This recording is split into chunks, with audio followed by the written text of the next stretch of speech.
Alright, this one's for the ladies. It's Sunday, March 15, 2026. It's been snowing since like 9 o'clock last night.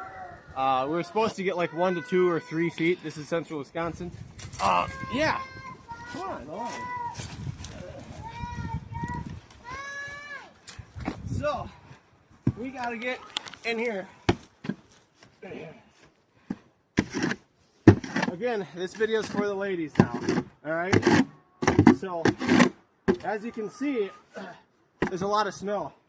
And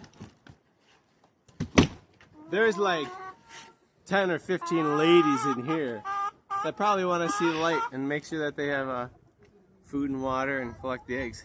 So, we're rescuing the ladies on this blizzard wintry morning, afternoon, whatever it is now. Stay safe.